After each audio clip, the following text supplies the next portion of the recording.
तो चलिए आज व्हीटस्टोन सेतु के बारे में पढ़ेंगे। किरचॉफ के दो नियम पढ़े थे अपन ने। पहला नियम धारा का नियम या संधि का नियम था, दूसरा वोल्टता या लूप का नियम था। अब उन्हीं के आधार पर आगे अपन व्हीटस्टोन सेतु या व्हीटस्टोन ब्रिज भी कहा जाता है, यानी दो भुजाओं को जोड़ने वाला। तो आज व्हीटस्टोन सेतु के बारे में अध्ययन करेंगे और अज्ञात प्रतिरोध के बारे में ज्ञात करेंगे। तो व्हीटस्टोन सेतु किसे कहते हैं और इसकी सहायता से अज्ञात प्रतिरोध का मान ज्ञात करना है। 3 प्रतिरोध 4 प्रतिरोध दिए होते हैं, उसमें से एक प्रतिरोध का मान ज्ञात नहीं होता है, अज्ञात होता है, उसका मान ज्ञात करेंगे। तो यहाँ पर ये सर्किट डायग्राम बताया गया है, परिपथ बताया गया। 4 प्रतिरोध की व्यवस्था है। 4 प्रतिरोध में 3 प्रतिरोध जो होंगे वो ज्ञात होंगे, उनके मान पता होंगे, लेकिन एक प्रतिरोध होगा जिसका मान पता नहीं होगा, वो अज्ञात होगा, उसको कैलकुलेट करना है, उसका मान ज्ञात करना है। तो 4 प्रतिरोध PQRS है। एस यहाँ पर अननोन रेजिस्टेंस है, अज्ञात प्रतिरोध है, उसकी वैल्यू ज्ञात करेंगे। तो PQRS चारों प्रतिरोध का नाम दिया गया है। किसे कहते हैं व्हीटस्टोन सेतु? 4 प्रतिरोध की व्यवस्था है, 1 2 3 4, ये प्रतिरोध का सिंबल है, प्रतीक चिन्ह है। तो व्हीटस्टोन सेतु 4 प्रतिरोध की एक व्यवस्था है जिसमें एक प्रतिरोध का मान 3 अन्य प्रतिरोध की सहायता से ज्ञात किया जाता है, यानी इस अज्ञात का मान 3 ज्ञात की सहायता से ज्ञात है। तो एक प्रतिरोध का मान 3 प्रतिरोध की सहायता से ज्ञात किया जाता है। इस व्यवस्था को व्हीटस्टोन सेतु कहा जाता है या व्हीटस्टोन ब्रिज कहा जाता है। व्हीटस्टोन नामक वैज्ञानिक थे, उन्होंने इसका निर्माण किया था, अनुसंधान किया था। तो उसी के आधार पर इसका नाम व्हीटस्टोन ब्रिज या व्हीटस्टोन सेतु ज्ञात किया जाता है। इसमें PQR तो ज्ञात है और IS यहाँ पर अज्ञात है। तो इसके अंदर रचना, सिद्धांत और संतुलन अवस्था ज्ञात करेंगे। उसके लिए संतुलन अवस्था के लिए प्रतिबंध ज्ञात करेंगे। रचना इस डायग्राम के आधार पर याद करनी है, पूरा थ्योरेटिकल वैल्यू है, उसको रटना नहीं, उसको समझ के याद करना है। अगर आप चित्र बना लेंगे, परिपथ चित्र बना लेंगे, आराम से याद करेंगे। कैसे याद करेंगे? जैसे तो 4 प्रतिरोध बता रखे, कौन कौन से बता रखे? PQRS 4 प्रतिरोध मिलके एक चतुर्भुज का निर्माण कर रहे हैं। ये आकृति चतुर्भुज है और बंद परिपथ है, इसलिए लूप कहा जाता है। किरचॉफ का द्वितीय नियम लूप पढ़ा था, बंद पथ है। तो 4 प्रतिरोध PQRS मिलकर, ये रचना के अंदर लिखा जाएगा, कंस्ट्रक्शन के अंदर। तो 4 प्रतिरोध PQRS मिलकर एक बंद पथ या चतुर्भुजाकार लूप का निर्माण करते हैं। अब चतुर्भुजा ये विकर्ण कहलाता है। तो 4 प्रतिरोध हो गए, PQRS मिलकर चतुर्भुजाकार लूप का निर्माण किया, ये विकर्ण कहलाएगा BD। ये भुजा जो होती है B और D विकर्ण कहलाएगा। इसमें G यहाँ पर गैल्वेनोमीटर कहलाता है, धारामापी कहलाता है, कुंजी K2 जोड़ी जाती है। तो विकर्ण के अंदर ये जोड़ा गया, विकर्ण AC के मध्य में E का मतलब सेल और K1 कुंजी जोड़ी जाती है। और S यहाँ पर क्या कहलाएगा? अज्ञात प्रतिरोध कहलाएगा।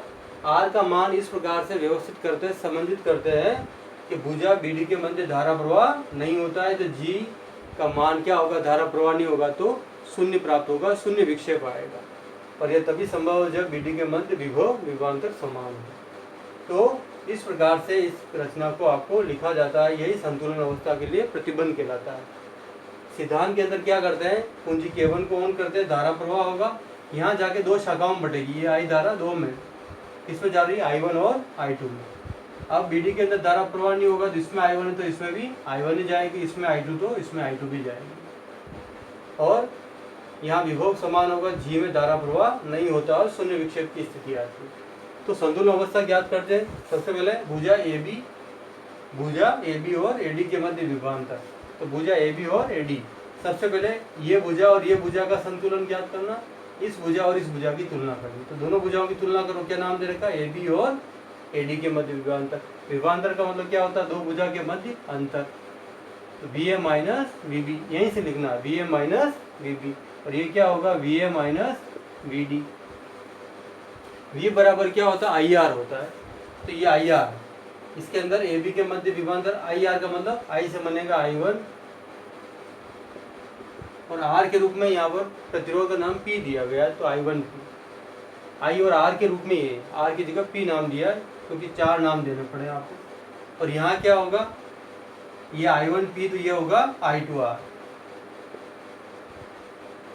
तो सर्किट डायग्राम बना के आराम से आप रचना, सिद्धांत और संतुलन अवस्था लिख सकते हैं बिना रटे हुए, आराम से।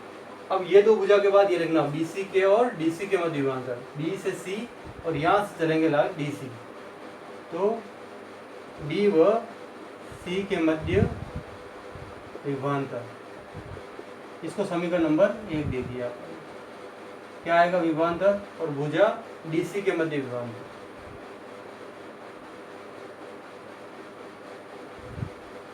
ये लास्ट जुड़ रहा है इसलिए DC ले लिया। क्या आएगा यहीं से B और C, तो पहले B और C, VB minus VC, VD minus VC, V बराबर IR के रूप में क्या आएगा यहाँ पर I1Q,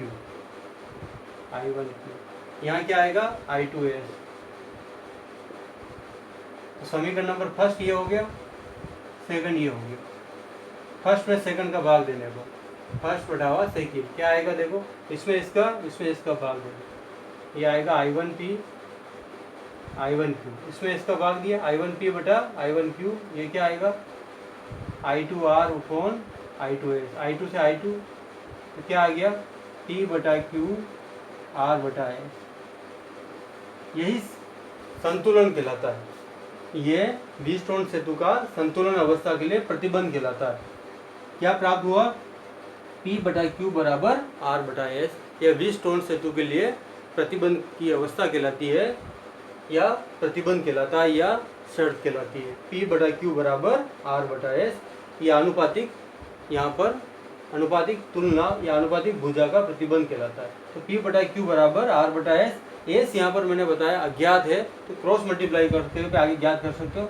इन दोनों को क्रॉस मल्टीप्लाई करो तो ISP, यहाँ आएगा QR, और S ज्ञात करना तो क्या आएगा P को बटा में ट्रांसफर करो तो आएगा Q बटा P इंटू R। तो एक बार पुनः पढ़ सकते हैं। यहाँ पर इसे कहते हैं 4 प्रतिरोध की व्यवस्था है, 1 2 3 4। एक प्रतिरोध का मान 3 अन्य की सहायता से ज्ञात करते हैं। S अज्ञात है, अज्ञात का मान 3 ज्ञात की तुलना से ज्ञात किया जाता है। इसको व्हीटस्टोन ब्रिज या सेतु कहा जाता है। सबसे पहले रचना के अंदर पूरी कंडीशन दर्शानी है कि यहाँ पर 4 प्रतिरोध क्या है, PQRS मिलकर एक चतुर्भुजाकार लूप का निर्माण किया है ना। और ये विकर्ण के मध्य में क्या क्या जोड़ा मैंने, गैलोरीमीटर, हिंदी में कहते हैं धारामापी, कुंजी K2। विकर्ण AC के मध्य में क्या जोड़ा मैंने, E और K1 जोड़ा। S यहाँ पर क्या है अज्ञात।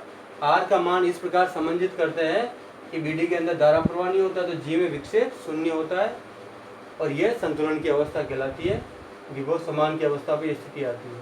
सिद्धांत में धारा प्रवाह करते हैं, सेल कुंजी लगाई, K1 कुंजी लगाते हैं, धारा प्रवाह होता है। ये का ही चित्र के आधार पर आपको लिखना भी है। ये धारा 2 शाखाओं में बटी I1 I2, इसमें धारा प्रवाह नहीं, इसमें भी I1 इसमें भी I2।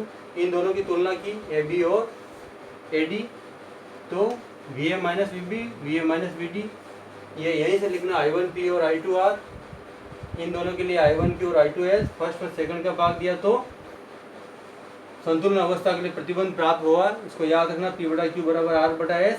अज्ञात S है तो मान ज्ञात कर सकते हैं Q बटा P इंटू R के रूप में, तो S का मान ज्ञात कर सकते हैं।